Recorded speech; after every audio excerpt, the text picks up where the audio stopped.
오늘은 사회생활에서 기뻐하시는 것들, 이런 제목으로 성경 공부하려고 합니다. 우리 2월 특별 새벽이 아니라 밤 기도회의 지금 주제가 뭡니까? 벽에 걸린 대로 한번 읽어봅시다.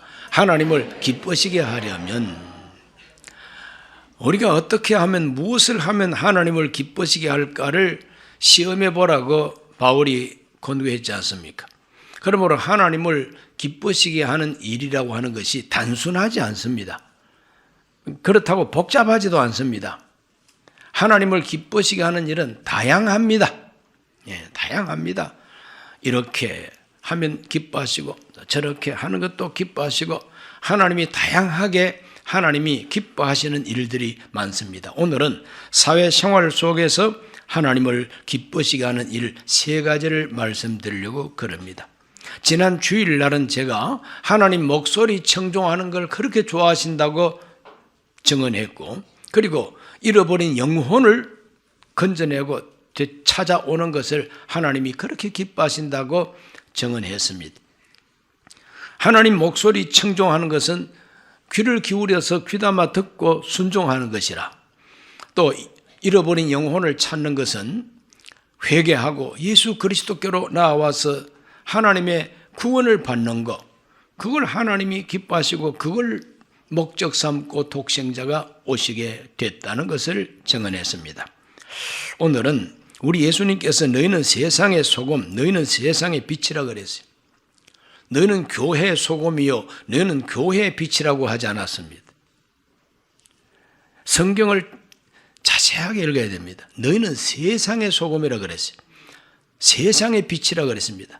그럼 세상은 무엇이냐? 세상은 하나님이 창조하신 이 천지 우주 만물이 다 세상인데, 특별히 우리 인간들이 모여 사는 바로 그 공동체 사회가 바로 세상인 것입니다. 사람 모여 있는 이 세상이 바로 세상입니다. 거기에서 소금이 되고 거기에서 빛이 되는 것이 우리 예수님이 기뻐하시는 일이고 우리 예수님이 원하시는 바다. 그래서 세상의 소금이요 세상의 빛이라. 하나님하고 직접 관계되는 것이 아니라 사람하고 상대하는 이 세상에서 우리가 어떻게 해야 될 것이냐. 첫 번째로는 공의와 정의를 행하는 것을 하나님이 기뻐하십니다. 구약성경 잠언서 21장 3절을 다 같이 읽어봅니다. 공의와 정의를 행하는 것은 제사 드리는 것보다 야훼께서 기쁘게 여기시느니라. 이 요절 말씀은 참 중요한 말씀이에요. 공의, 정의를 행하는 것은 제사 드리는 것보다 하나님 기뻐한다. 이 제사는 바로 신약적으로 말하면 예배입니다. 교회에 모여서 종교의식 가지는 것보다도 공의와 정의를 이 세상에서 행하는 것을 더 기뻐하신다는 거예요. 공의와 정의가 빠져버린 제사는 헛된 제사요, 하나님이 받지 않는 제사인 것입니다. 그렇기 때문에 하나님은 그 형식적인 예배 드리는 것보다도 세상에서 반듯하게 사는 것을 더 기뻐하신다 이 말이죠. 성경이 가르치는 말씀이 마음에 받아들여지면 아멘 해보십시다. 공의가 뭐냐? 공의라고 하는 것은, 공짜라고 하는 것은 사적인 것이 아니라 나를 위해서, 나 중심이 아니라 모든 사람을 다 포함해서 바른 것, 바로 그것이 바로 공의인 것입니다. 그 다른 말로 말하면 공평한 겁니다. 공평한 겁니다. 공정한 겁니다. 정의도 바로 비슷한 말이죠. 이 정의라고 하는 것은 똑바른 게 정의입니다. 정의, 똑바른 게 정의입니다. 아무리 내 가족이라 할지라도, 아무리 내가 이익을 본다 할지라도 이게 바르지 못하면은 그건 하나님 기뻐하지 않는다는 거죠. 바른 것이 있다는 겁니다. 똑바른 것이 있다는 겁니다. 물리학적으로도 이게 정확한 논리인 것입니다. 왜 그러냐? 여보, 건축물을 세우고 보르고 담을 갖다가 이렇게 세우고 할 때도 이게 말이죠, 똑바로 세우지 아니하면 반드시 무너지게 돼 있어요. 그렇죠? 똑바로 세워야 무너지지 않습니다. 그럼 똑바른 것은 무엇을 가지고 알 수 있느냐? 똑바른 게 뭐가 똑바른 거냐 이 말이에요. 그런데 이것이 그냥 법칙이 다 있다는 거예요. 지구가 이렇게 둥근데 서울에서 지구 중심 한가운데 공처럼 둥근 이 지구를 서울에서 그 지구의 중심을 향해서 길고 긴 바늘을 가지고 쫙 찌르면은 이 바늘 끝이 어디에 나올까요? 남미 파라과이 정도 나옵니다. 길고 긴 바늘을 쫙 찌르면은 남미 파라과이에 나옵니다. 파라과이에서 서울에서 찌른 바늘이 파라과이에서 쭉 나올 때 파라과이 사람들이 웬 바늘이 내려오는 거예요? 올라가는 거예요? 우리는 내리 꽂았는데 반대편에 있는 사람은 올라오고 있어요. 희한하지 않습니까? 이것이 물리학 법칙이에요.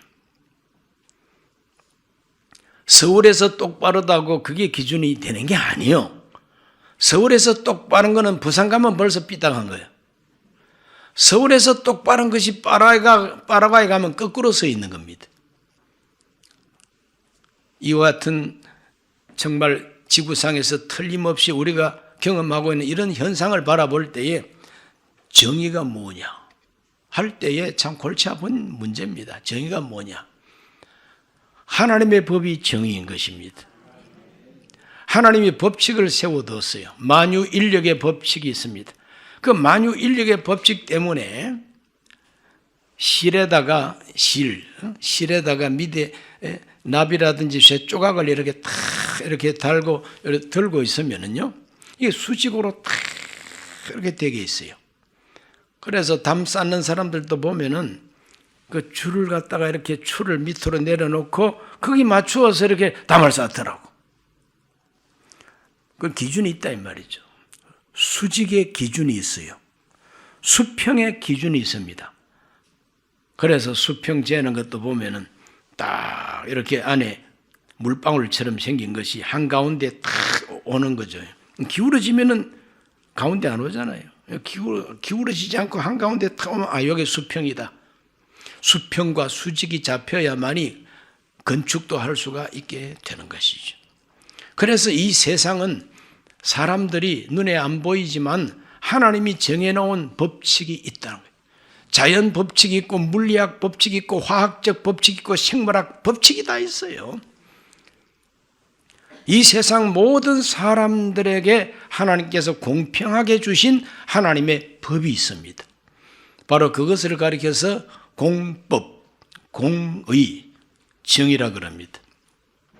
그것이 무엇인가를 찾아서 순종하고 실천할 때 하나님께서는 기뻐하신다는 거죠. 괜히 형식적인 예배 드린다, 제사 드린다, 모여가지고 기도해야 한다. 아무 소용없어요. 그보다 더 하나님이 기뻐하는 건 뭐냐? 공의와 정의를 실천하라는 것입니다. 이 받아들여지시면 아멘 하십시다. 우리 인간 조상 아담 하와가 에덴 동산에서 선악과를 따먹었어요. 선악과 따먹었다니까 그게 신맛일까 단맛일까 사과 같은 거냐 복숭아 같은 거냐, 어리석은 생각이에요. 선악과의 핵심 의미가 뭐냐면은 선하다 악하다라고 판단하는 기준을 하나님께 두지 아니하고 내가 판단하겠다고 하는 것이 바로 선악과를 따먹었다는 의미가 됩니다. 하나님이 선하다면 그게 선한 거예요. 그런데 자기가 아니야 시대가 달라져서야 여기는 대한민국이야 그러면서 자기 생각이 옳다고 주장하면 그거 되겠느냐 이거죠. 그 선악과를 따먹었다는 것은 바로 선하다 악하다고 하는 판단을 자기 중심으로 하겠다는 거예요. 인간 중심으로 하겠다는 거예요. 바로 그걸 가리켜서 인본주의라 그럽니다. 자기가 제일 핵심이라 이 말이죠. 천상천하 유아독존, 하늘 위에 땅 아래, 하늘 위에 하늘 아래 나밖에 없다는 거예요. 이게 선악과를 따먹은 흔적입니다. 예수님을 향해서 어떤 사람이 선한 선생님이여 그랬더니 예수님이 선한 분은 한 분밖에 없으니 곧 하나님이시다 그랬어요. 그러므로 예수님께서는 선한 분은 하나님 한 분밖에 없다고 말씀했어요. 그 선한 하나님이 우리에게 주신 법이 이게 공법이고 정의다. 이게 우리의 신앙인 것입니다. 하나님의 말씀이 바로 공의요 정의다. 하나님이 옳다 하신 것이 옳은 것이고 하나님이 아니다 하는 것은 아닌 것이다. 그렇게 믿고 사는 사람들이 바로 크리스찬이요 하나님의 사람들인 것입니다. 그러므로 오늘 우리 하나님의 사람들은 헛된 제사 드리는 것보다도 공의와 정의를 실천해야 된다는 걸 명심하시기를 주의 이름으로 축원합니다. 구약 성경을 읽어보면 가인과 아벨이 나오는데 가인과 그 제물은 하나님이 안 받았다 그랬어요. 아벨과 그 제물은 하나님 받아주셨다 그랬어요. 그러니까 가인이 화가 났어요. 아니 하나님이 왜 나는 안 받아주고 동생은 받아주느냐. 막 이 속에서 막 열화가 막 올라와가지고 분노가 막 치서 올라가 얼굴 색깔이 달라졌다 그랬어요. 그럼 하나님이 안 받으면은 하나님이 안 받으시는 이유가 있을 거 아니에요. 왜 안 받으시는지 이유가 있어요. 하나님 왜 안 받으시죠?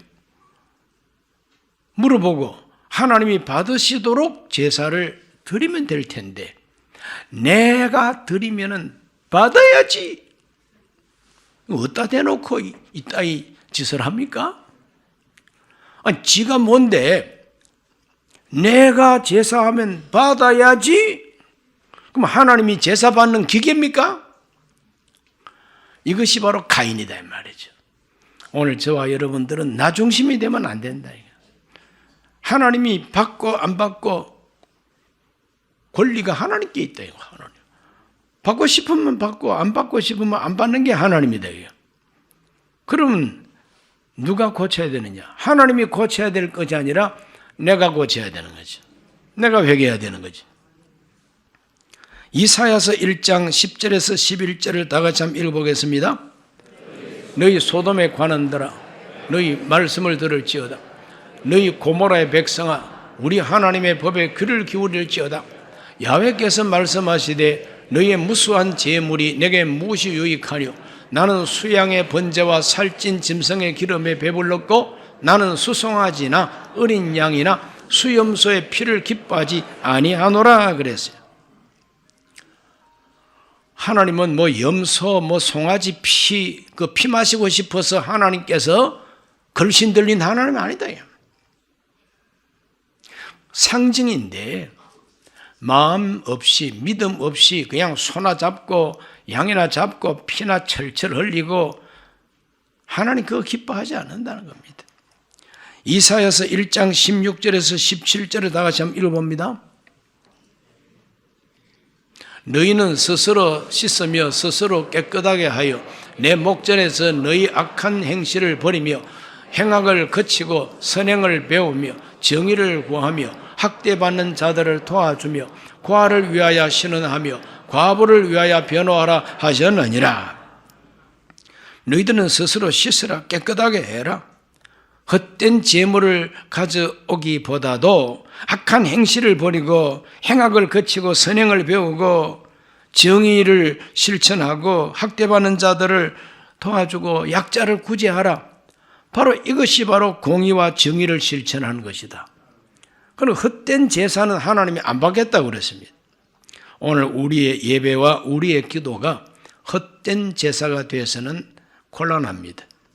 그래서 내가 정의를 행하느냐, 내가 공의를 실천하느냐, 이걸 살피고 그렇지 못한 것을 발견하면 회개를 해야 된다는 것이죠. 잠언서 28장 9절 말씀을 다 같이 읽어보겠습니다. 사람이 귀를 돌려 율법을 듣지 아니하면 그의 기도도 가증하니라. 그러니까 하나님의 말씀에 귀를 기울이지 아니하면은 기도를 가증하게 본다. 이렇게 가르쳐주고 있는 게 성경입니다. 주여 3창 아니라 주여 10창을 해도 목소리가 막 트럼펫처럼 막 울려 퍼지고 누가 들어도 이야 저 사람 기도 잘한다, 저 목소리 들어봐라, 하나님도 감동하겠다. 그건 지신각이지. 하나님은 가정하게 여긴다는 거예요. 마음을 기울여서 청종함이 없이 그냥 형식적인 기도, 형식적인 예배 하나님 안 받겠다 그랬으니까 오늘 우리 모두는 이걸 명심하고 하나님이 더 기뻐하시는 것은 바로 귀를 기울여서 율법을 듣고 하나님의 법을 실천하는 것이다. 그걸 꼭 명심하게 되시기를 바랍니다. 두 번째로 정직하게 행하는 것을 하나님이 기뻐하십니다. 정직하게 행하는 것. 잠언서 15장 8절 말씀 읽어보겠습니다. 악인의 제사는 야훼께서 미워하셔도 정직한 자의 기도는 그가 기뻐하시느니라. 악인의 제사는 하나님께서 미워하신다 그랬어요. 그러나 정직한 자의 기도는 기뻐하신다 그랬어요. 기도에 예배까지 포함됩니다. 정직하게 예배하고 정직하게 기도하라. 그러면 하나님 기뻐하신다는 거죠. 인정하십니까? 가장 정직한 사람의 기도는 어떤 기도일까요? 우리 인간 입장에서 가장 정직한 기도를 하나님께 올린다면 첫 마디가 뭡니까? 주여, 저는 죄인이로소이다. 저를 불쌍히 여겨 주옵소서. 이것이 사실 가장 정직한 기도입니다. 오늘 우리가 한번 생각해 보십시다.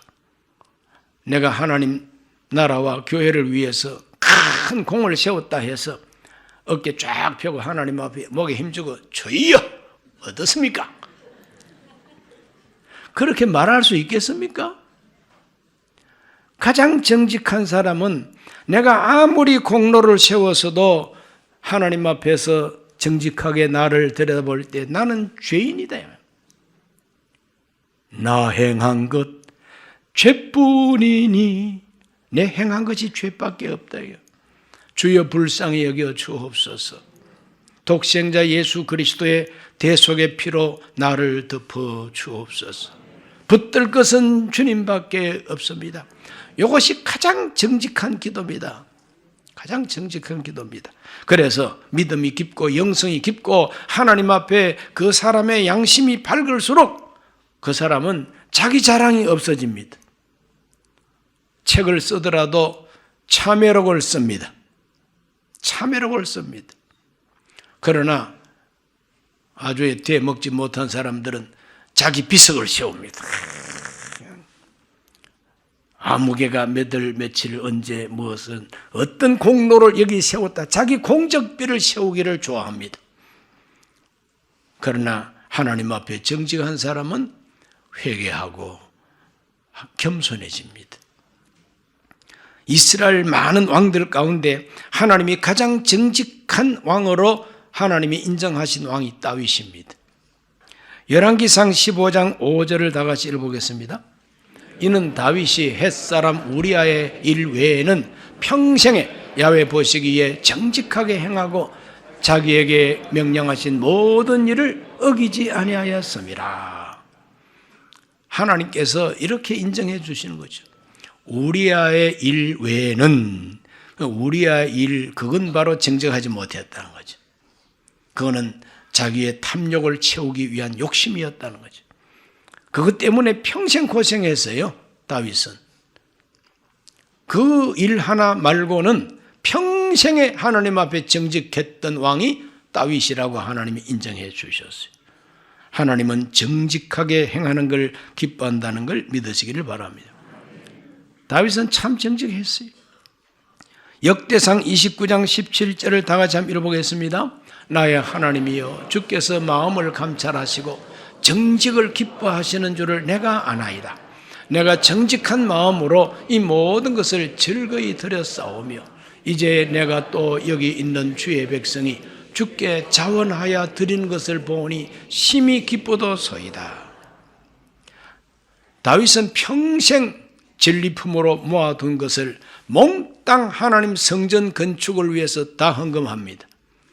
그러면서 하는 말이 하나님이 주신 것으로 하나님께 드린 것밖에 없습니다.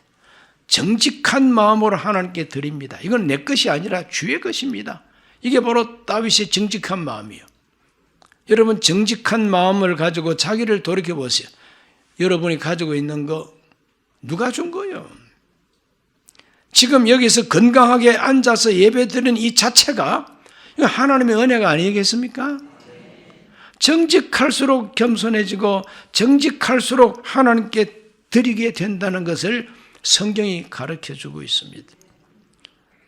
다윗 왕 다음으로 하나님이 인정하시는 정직한 왕은 히스기야 왕이었습니다. 열왕기하 18장 3절 읽어보겠습니다. 그의 조상 다윗의 모든 행위와 같이 야훼께서 보시기에 정직하게 행하여 그랬습니다. 다윗을 본받아 가지고 히스기야가 정직하게 행했다는 거죠. 히스기야가 정직하게 행동한 그 사람의 모습을 열왕기하 18장 5절에서 8절까지 기록되어 있으니 읽어봅니다. 히스기야가 이스라엘 하나님 야훼를 의지하였는데 그의 전후 유다 여러 왕 중에 그러한 자가 없었으니 곧 그가 야훼께 연합하여 그에게서 떠나지 아니하고 야훼께서 모세에게 명령하신 계명을 지켰더라. 야훼께서 그와 함께 하심에 그가 어디로 가든지 형통하였더라. 저가 아수르 왕을 배반하고 섬기지 아니하였고 그가 블레셋 사람들을 쳐서 가사와 그 사방에 이르고 망대에서부터 견고한 성까지 이르렀더라. 히스기야는 하나님과 연합했다 그랬어요. 하나님과 연합해서 떠나지 아니하고 모세에게 준 하나님 명령을 그대로 지켰다 그랬어요. 그랬더니 어디로 가든지 형통케 해주셨다고 성경이 말합니다. 정직한 자는 하나님과 연합합니다. 정직한 자는 하나님 말씀을 순종합니다. 정직한 자는 하나님이 함께해 주십니다. 여러분, 새해 우리 모두가 다윗처럼 히스기야처럼 정직하게 되시기를 주의 이름으로 축원합니다. 정직한 자가 많아야 나라도 발전하고 진흥합니다. 잠언서 11장 11절을 다 같이 읽어봅니다. 성읍은 정직한 자의 축복으로 인하여 진흥하고 악한 자의 입으로 말미암아 무너지느니라 그랬어요. 정직한 자가 입을 열어서 자기 성읍을 위해서 축복을 하면 그 성읍이 진흥을 한다는 거예요. 그러나 못된 인간들이 입을 가지고 못된 말을 하면 망한다는 겁니다. 오늘 대한민국 바로 이 시점에 누가 거짓말하고 누가 입에서 이상한 말을 하는지 오늘 구분할 줄 알아야 될 것입니다. 네. 저와 여러분은 정직한 사람으로서 나라를 위하여 축복하게 되시기를 바랍니다. 대한민국 망하기를 우리가 말해서는 안 됩니다. 대한민국에 대한 희망을 말해야 됩니다. 축복을 해야 됩니다. 그럼 나라가 복을 받습니다. 축복을 해야 됩니다. 악한 자의 입으로 말미암아 무너지면 안 되겠죠. 악한 자들의 입에서는 거짓말이 나오고 악한 자들의 입에서는 악담이 나오고 악한 자의 입에서는 막 저주가 나옵니다. 그래서는 안 됩니다. 우리 모두는 정직자가 되셔서 자기 가정이나 자기 교회나 자기 나라가 잘 되기를 축복해야 될 것입니다. 반드시 응답해 주실 줄 믿습니다. 세 번째로 세상에서 하나님이 기뻐하는 것은 선을 행하는 것입니다. 히브리서 13장 16절을 읽어봅니다. 오직 선을 행함과 서로 나누어 주기를 잊지 말라. 하나님은 이 같은 제사를 기뻐하시느니라. 나누어 주기를 좋아하는 사람이 복을 받을 사람이다. 그것이 선을 행하고 나누어 주는 것은 하나님이 일종의 제사로 본다는 겁니다. 제사상 차려놓고 하는 제사만 제사가 아니라 선을 행하고 이웃에게 나누어 주는 것도 하나님이 제사처럼 보신다는 거죠. 그것이 바로 하나님을 섬기는 것이다 이 말인 것입니다. 하나님 형상을 닮은 사람을 잘 섬기는 것도 하나님을 섬기는 것하고 하나님이 함께 보신다는 것을 믿으시기를 바랍니다. 잠언서 19장 17절 말씀 읽어보겠습니다. 가난한 자를 불쌍히 여기는 것은 야훼께 구워드리는 것이니 그의 선행을 그에게 갚아주시리라. 사회적인 약자와 가난한 자를 불쌍히 여기고 긍휼히 여기고 도와주는 것은 하나님께 구워드리는 것이래요. 하나님은 빚지고 살질 않습니다. 갚아주십니다. 넉넉하게 갚아주십니다. 그러므로 선을 행하고 나누어 주기를 좋아하는 것은 하나님께 복받을 비결인 것을 믿으시기를 바랍니다. 사도 바울은 디모데에게 편지할 때에 혹 부자들이 있느냐, 예수 믿는 사람 가운데 부자들이 있느냐, 그 부자들에게는 이렇게 목회하라고 가르쳐 주었지요. 디모데전서 6장 17절로 19절을 다 같이 읽어보겠습니다. 네가 이 세대에서 부한 자들을 명하여 마음을 높이지 말고 정함이 없는 재물에 소망 두지 말고 오직 우리에게 모든 것을 후히 주사 누리게 하시는 하나님께 두며 선을 행하고 선한 사업을 많이 하고 나누어 주기를 좋아하며 너그러운 자가 되게 하라. 이것이 장래에 자기를 위하여 좋은 틀을 쌓아 참된 생명을 취하는 것이니라. 따라합다. 선을 행하고 선한 사업을 많이 하고 나누어 주기를 좋아하며 너그러운 자가 되게 하라. 부자들은 이렇게 되는 것이 진짜 부자 되는 것이다. 이렇게 되어야 진짜 부자라는 거죠. 이렇게 하면은 장래 자기를 위하여 좋은 틀을 쌓아 참된 생명을 취하는 것이니라. 장래가 좋다는 거예요. 미래가 밝다는 겁니다. 우리 모두가 그렇게 되어야 될 줄로 믿습니다. 이 지상에 예수 믿는 공동체가 처음으로 생겨난 도시가 예루살렘이죠. 그 예루살렘에 성령이 임해가지고 처음 전도받은 크리스찬들이 어떠한 생활을 했느냐, 이 세상에 나아가서 이 세상 사람을 어떻게 대했느냐. 사도행전 4장 32절로 35절입니다. 믿는 무리가 한 마음과 한 뜻이 되어 모든 물건을 서로 통용하고 자기 재물을 조금이라도 자기 것이라 하는 이가 하나도 없더라. 사도들이 큰 권능으로 주 예수의 부활을 증언하니 무리가 큰 은혜를 받아 그 중에 가난한 사람이 없으니 이는 밭과 집 있는 자는 팔아 그 판 것의 값을 가져다가 사도들의 발 앞에 두매 그들이 각 사람의 필요를 따라 나누어 줌이라. 참 얼마나 아름다운 글입니까? 집과 밭이 있는 사람을 팔아가지고 사도들의 발 앞에 갖다 두었다. 사도들이 그걸 가지고 어디 별장 짓고 어디 세계 여행이나 다녔습니까? 사도들은 그걸 모아가지고 필요한 사람들한테 다 나눠줬다 그랬어요. 이제 그러다 보니까 나중에는 원망이 생겼어요. 왜 우리 편 과부들한테는 구제 헌금이 이렇게 적게 오느냐? 저쪽을 더 많이 준다. 아무래도 저 베드로가 눈치가 이상해. 이러다 보니까 사도들이 원망 들을 만한 그 일이 생기니까 이런 일은 사도들이 할 일이 아니고 교회에서 일꾼을 뽑아서 맡겨야 되겠다. 그래서 7 안수집사를 세워서 그 안수집사람들이 지혜롭게 분배를 하니까 모든 성도들이 기뻐하고 불평이 없어지고 교회가 부흥됐다고 성경이 말하고 있지 않습니까? 하나님은 선을 행하고 나누어 주는 것을 기뻐하시는 하나님. 성령이 임하여 가지고 세워진 교회가 바로 이런 일부터 시작했다고 사도행전이 가르쳐주고 있습니다. 예수님은 우리를 바라보고 너희는 세상의 소금이라. 특별히 5장 16절에는 말합니다. 이같이 너희 빛이 사람 앞에 비치게 하여 그들로 너희 착한 행실을 보고 하늘에 계신 너희 아버지께 영광을 돌리게 하라. 이 세상에 비추어야 할 빛이 뭐냐 이거죠. 이 세상에 비추어야 할 빛이 바로 착한 행실이라는 거죠. 그 착한 행실이 바로 뭐냐? 선을 행하고 나누어 주는 게 착한 행실이죠. 이것이 초대교회가 보여준 빛입니다. 이와 같은 빛을 막 비추니까 예루살렘 사람들이 예수 믿는 사람을 보고 박수를 쳤다. 하나님께 영광을 돌렸다. 이렇게 해서 부흥된 교회가 예루살렘 교회였던 것입니다. 우리 순범 강북교도 그렇게 되기를 기대합니다.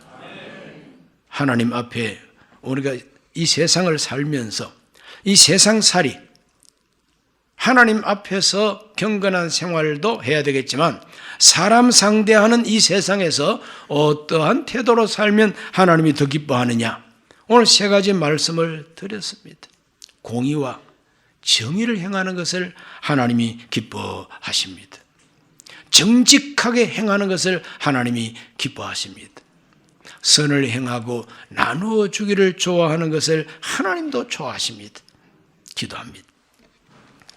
살아계신 아버지 하나님, 너희는 세상의 빛이라, 너희는 세상의 소금이라 했습니다. 이 세상은 사람들이 함께 사는 세상입니다. 이 사회생활 속에 우리가 어떻게 살면 하나님이 기뻐하실까를 알고 순종하게 해 주시옵소서. 빛을 발하게 하여 주옵소서. 예수님 이름으로 기도하옵나이다. 아멘.